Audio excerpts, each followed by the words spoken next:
आप देख रहे हैं न्यूज़ 9 भारत, रखिए आपको सबसे आगे।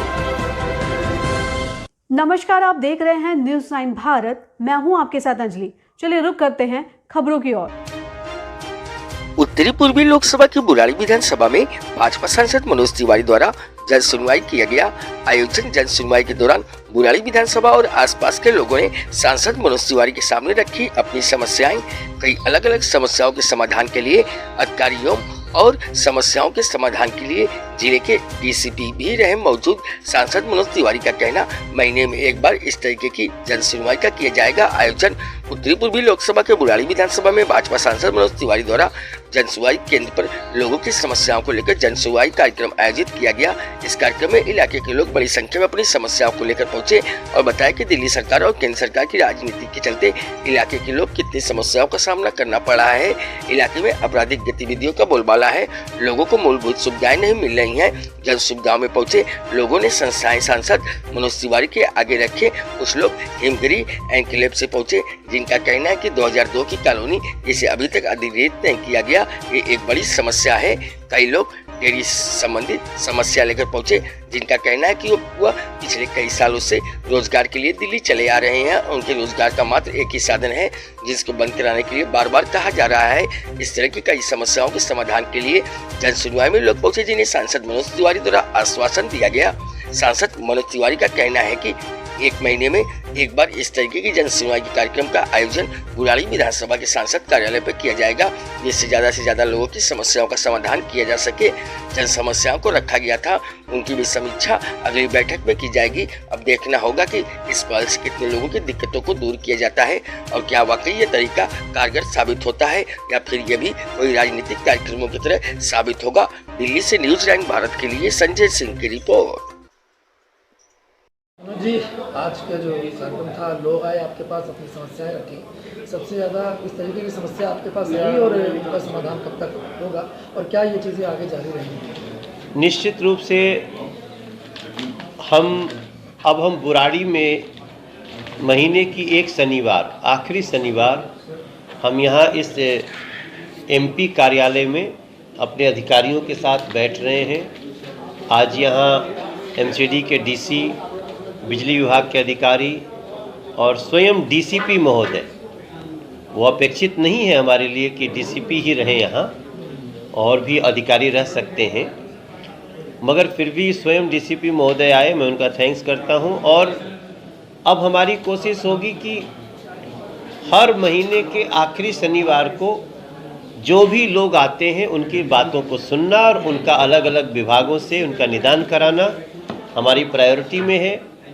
आज भी जो हमारे पास केसेज आए हैं, लोगों के पेंशन नहीं बन रहे हैं, लोगों के राशन कार्ड नहीं बन रहे हैं, लोगों की गलियां जो है भेदभाव से ऐसा लोग बता रहे हैं कुछ बना रहे हैं कुछ नहीं बना रहे हैं। तो ये सारी चीज़ें, हम पुलिस से भी संबंधित कई शिकायतें हैं और उसको हम बिना किसी भेदभाव के उसको निदान करने के लिए आगे बढ़ रहे हैं और विदिन अ मंथ हम उसका एक समुचित निदान करके देंगे।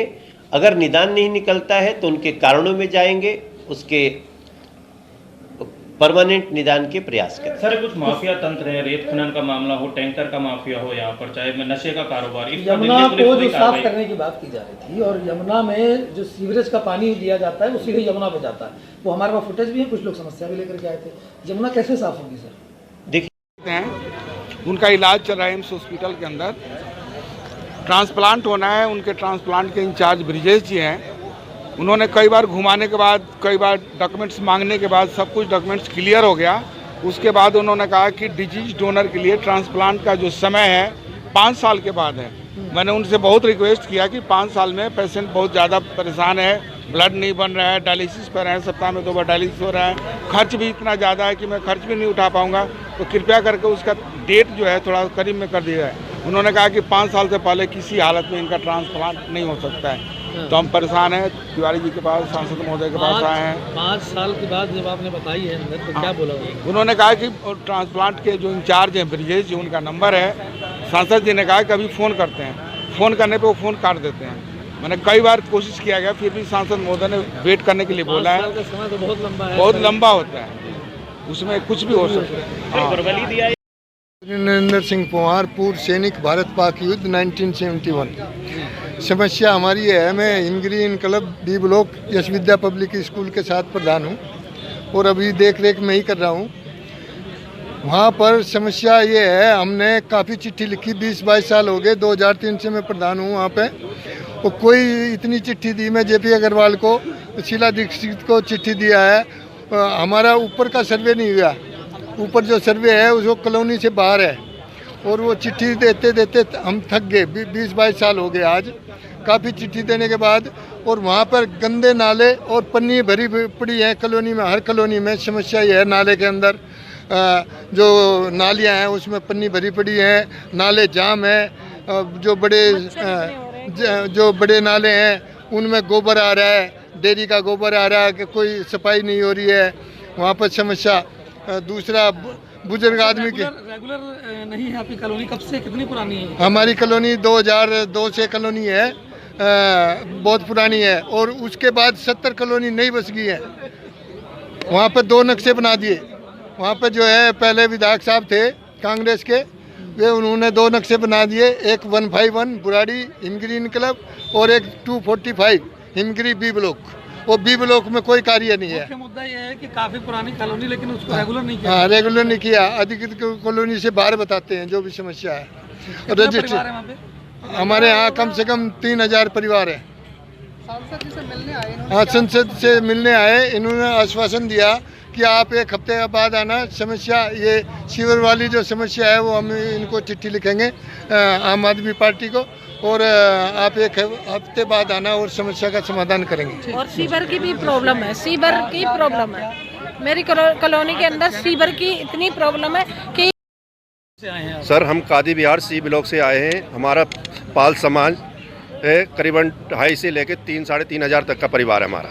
हम करीबन 25-30 साल से वहाँ पर रह रहे हैं। तो करीबन लोगों के पास में 100-150 आदमियों के पास में अपनी भैंसें हैं, जिनसे कमा के अपने बच्चों का रोजगार कर रहे हैं हम। 1 महीने से हमारे पास में इतना प्रेशर आ रहा है, या तो भैंसन हटाओ, नहीं हटाओगे तो आपकी भैंसन ने घरों को सील कर देंगे, सील नहीं करेंगे तो आपकी जंगल भी ले जाओगे तो जंगल से भी आपकी भैंसन उठवा देंगे हम। हाँ जी, ये MCD का दबाव है हमारे ऊपर।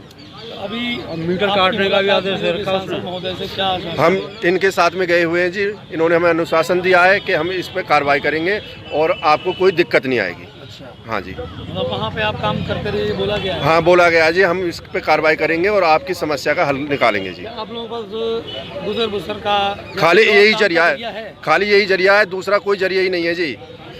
सिवा भैंसों से हमारा कोई जरिया नहीं है। जो हमारा दूध बचता है हम अपनी भैंसों बच्चों का गुजारा करते हैं बेच के, बाकी अपने घर में करते हैं, और कोई गुजारा नहीं है हमारे पास में जी। उसका कार्रवाई करके भिजवा देंगे, क्या है बता दो आगे। हमारी समस्या 25-30 साल से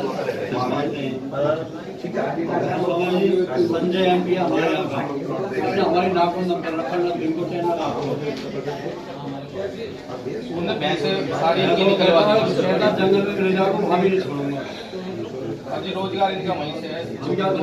कहाँ रहती कादी मतलब ये कहते हैं कि जो राणा जी के जमाने के चालान है और उस पर कार्रवाई हो रही है। हम बोलते हैं उनके जमाने में तो कोई भी हमारे पास नोटिस नहीं आया, कुछ भी नहीं आया। वो कोई बात नहीं, आप इसको लिख के दे दो, हम इसका रास्ता निकाल। सर बहुत ज्यादा परेशान है ना, रात में कहीं पे नींद भी नहीं आती है। जो चलो अभी आए हो ना मेरे पास, अब इसके निदान करने दो। इनको लिख के दे दो सुरेश, लिखवा के रास्ता निकाल देंगे। अभी के लिए फिलहाल इतना ही काफी। बने रहिए हमारे साथ। छोटी से बड़ी खबर जानने के लिए न्यूज़ 9 भारत पर अब चाहूंगी इजाजत। नमस्कार।